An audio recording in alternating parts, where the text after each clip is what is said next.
So, with a show of hands, how many of us have had a night out that we hardly remember? Okay. I asked that, and it's not that crazy of a question. Oftentimes, we go out, we have a couple too many shots, we have a good time with our friends and think nothing of it. But in actuality, a lot could go wrong when you go out for the night, especially when you've been drinking in excess. So today, Ishira, Gloria, Taylor, Maria, and myself are going to tell you how to stay safe and protect yourself and friends from sexual predators on a night out. And when we talk about staying safe on a night out, this goes for anyone of any sex, any race, any age, like whether you've been drinking or not, it doesn't matter. Sexual assault or harassment can happen anywhere or any place, like, doesn't matter who you are. So, for instance, Doorways.gov reports every 92 seconds an American is sexually assaulted. And from the ages of 12 to 34, you're at the highest risk to get raped or sexually assaulted. One of the most common misconceptions is the idea that men can't be raped or sexually assaulted, when that's just not true. Doorways.gov also reports that 1 in 14 men will be raped or forced to penetrate someone at some point in their lifetime, which is crazy. So, opportunities to be sexually assaulted and raped are everywhere, and the chances of that happening are alarmingly high. But we can avoid this by noticing sketchy situations and removing ourselves from them. So today, we plan to inform you on the facts and statistics of sexual assault and rape culture, and we will also demonstrate ways to protect you and others from sexual predators. So Taylor's gonna come up and give you some facts and statistics. So, alcohol.org says that 44% of men and 56% of women reported they've unknowingly had their drinks spiked. Of these people, 37% of them reported it happening more than once, and only 15 of them reported that a friend intervened to get them to safety. Men are 110% more likely to have their drink or food spiked by a friend. A survey of 6,000 college students found that nearly 8% said that they thought they'd been slipped a doctored drink. Of these surveyed, over 1% said that they had sneaked one into someone else's drink. The National Council on Alcoholism and Drug Dependence reports that alcohol contributes to around 40% of all violent crimes. 37% of the U.S. adults say they would not feel safe walking alone near their home at night. Gloria's going to talk to us about the buddy system now. What is the buddy system? The buddy system is when you choose a friend of your friend group to stick with throughout the night. Staying with your buddy will avoid any dangers that could potentially happen to you. Many universities have actually implemented the system to keep their students safe. So there's some stuff that you could do. One of them is stay with the same person throughout the night. Walk in lit streets only and avoid shortcuts with your buddy. Make sure to share phone numbers with your group of friends in the group chat. Make sure to share know each other's drinking limits and know when to stop each other. Share locations. And you can always carry stuff with you, like a flashlight or even pepper spray. Right now, Maria and Ishira will act out the correct way to stick with your buddy throughout the night.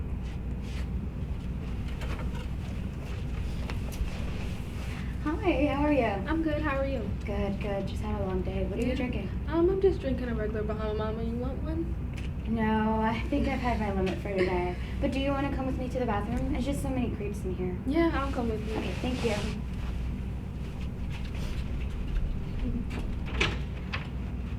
Went to the bathroom.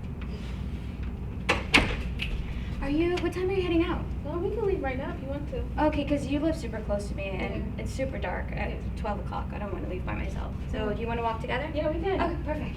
Thanks. And they just demonstrated the right way to use the buddy system.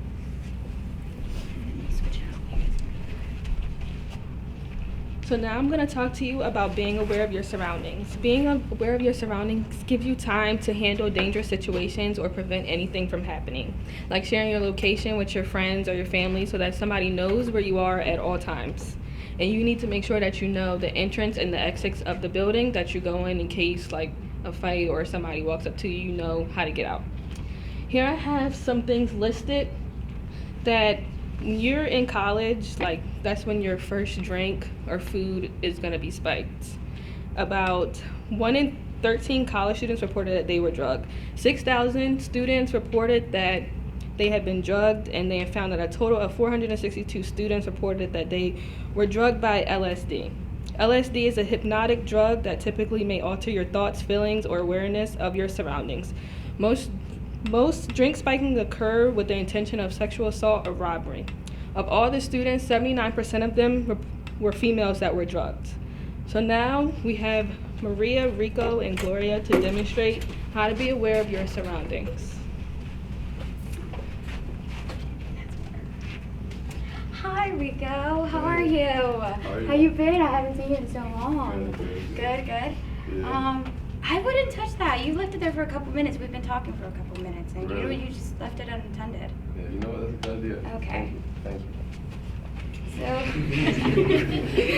you. So we kind of, you guys, he turned his back, Yeah. and he was unaware of his drink. So just an FYI, if you go out, please make sure you do have your drink on you at all times, because anybody can sneak in anything at all. So they just demonstrated of being aware of your surroundings at all times and making sure that you know that your cup is close by and you just don't leave it around because anything could possibly happen. So being an active bystander, helping others. Being an active bystander requires one not to only witness a situation, but also step in or act in a way to prevent the situation from escalating. As college students, we understand party and social life, right? We go out, and we have seen, and even of us have some experienced, the function and alcohol experience, how we get a little loose. So we should all aim to look out for one another. Do you guys agree? In all situations you may encounter, you will not feel comfortable. There are some situations that you will feel comfortable to step in. So however the situation it is, there is a way to act, and you should act in any way. As simple like saying, "Are you okay?" Or "That's not okay. Can I take you home?" Or simple, "Can I contact somebody else?" And if you're not in the step and you're not feeling comfortable enough to do so, you can always call for security, campus security, or the police. We will experience being a bystander at some point in our life, but it's up to you and your choice only to be an active bystander. There are 3 things that you want to do. Be aware. So when being aware, you have to be responsible, keeping an eye out for people in need. And when you keep an eye out, you want to keep an eye out for people who are intoxicated. And also sexually predatory behavior, over physical aggression, offensive, and discriminatory remarks. So just be aware of that, okay? And when you do decide to act, trust your gut and your center your values. When you decide to act, you might not realize it, but you can influence others to act as well. And when you do say something, you can cause a distraction. Ask a buddy for help, because the more of you guys there is, the less the situation will escalate. And again, if you're not comfortable enough to do anything, just call for campus safety in the situation that feels out of hand. Hold yourself accountable in trying to keep a safe college community for yourself and others. Now we will have Taylor, Gloria, Rico, and Ashira demonstrate situation.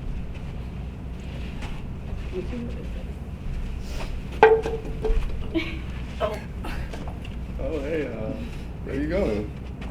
Home, I guess. Alright, I can take you there. I can take you. Okay. Hi, how are you? Good. I think she's gonna come with Whoa, us. whoa, whoa, what y'all doing? What do you mean? Yeah, I think she's gonna come with us. She's a little bit too drunk. You don't know her. We do. This I'm is our not friend. drunk. I think you are. I think you had a little bit too much. We decided we're gonna go home together.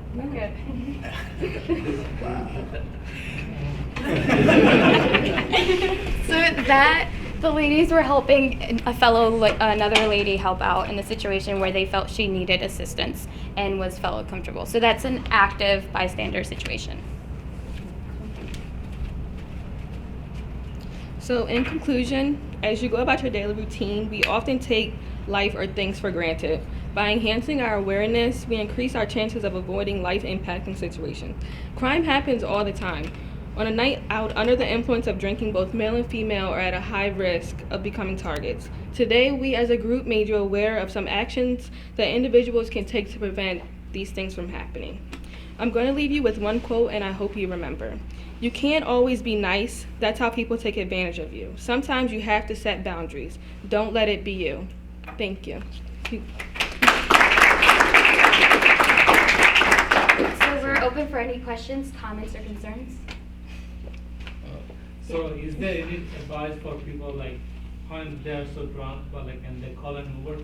So things happen when a person called Uber, then wrong person picked them up, and that girl got killed.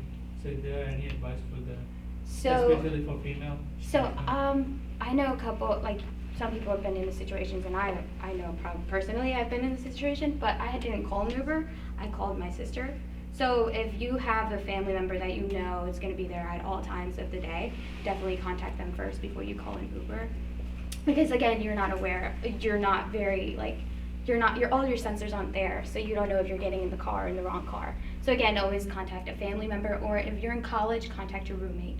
Definitely always have their information on speed dial or just emergency contact. I know in iPhones you can definitely do that, so definitely do that ahead of time. And if you know you're gonna get out of hand, try to go out with your friends so they can keep a hand on you as well. Also, to add on what she said, like if you are in an Uber, like you could just share your like location with like your friends and stuff, so like they know you are if something bad does happen, you know. How many friends would you recommend at least sharing your location with? I usually I have my location shared with 2 people, even if I don't go out. That's 2 people, and then when I do go out, I have like 3, and especially my mom always has my location on, regardless of the situation. I would Yeah, say at least like 2 to 3 people. Yeah, I shared mine with all of my roommates, which is 4 other people, so we all know where each other are at all times. How would you deal with, say you go out with a group of friends and one of your friends is trying to either drug you or try to like take you away from the situation? How would you deal with that? I mean, you can always reach out to anyone else. If you know anybody else from the party, just let them know. There's always going to be someone that could help, and if you trust someone else, like to get you out of that situation, get any kind of help, really. And then like what I was talking about, active bystanders, that's where everybody else comes in hand. So you guys as peers have to make sure when you go out, there's some people that they don't have friends, they don't do the precautions that we do personally. So you have to be aware of that and make us like decide, do I want to help them out, or am I just gonna let happen what's gonna happen? So it's up to you guys to actually decide and make a statement and do something for yourself, for them. Nina. Why do you think most people turn a blind eye? I feel like because they're not comfortable with the situation, and then also they feel like some of them, oh, we're bros, we're not gonna say anything, you know, or, you know, it just depends. I feel like it's a snitch or something situation, but if you can call anonymously any helpline or campus security, and they'll definitely help you out. I feel like it's also like a social thing. Like we always, as America, we always tend not to, as Americans, because I'm not American, I'm Mexican. So we as Mexicans, we're like really big on like helping each other. So as Americans, we kind of just turn a blind eye. We're like, that's none of our business. We're not gonna get into it, or you know, we decide not to. So I feel like it's a cultural thing as well. You guys think it's like a college like atmosphere thing, like it's a problem within college in itself too, like rape culture per se? I think I would say I guess we more could all college than so like adults, because in college like you're around people that you may not really know, like as your freshman year or your sophomore year, you're just around like a bunch of different people, compared to when you're adults, you're hanging out with people you actually know and you're friends with. Right.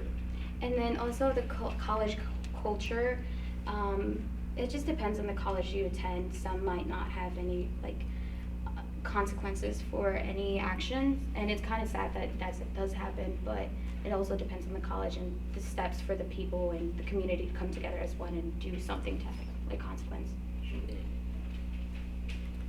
So I've had a couple situations, I know people who had them as well. When you are on a night out and you want to be an active bystander, when you see something you want to say something or try to kind of like help out, but what do you do in situations when people are, this happens often I think with girls who are either in a relationship or have a history with a guy from before, and they don't want your help but they don't really know how intoxicated they are? Like, how far would you go in trying to help them? Like, The steps.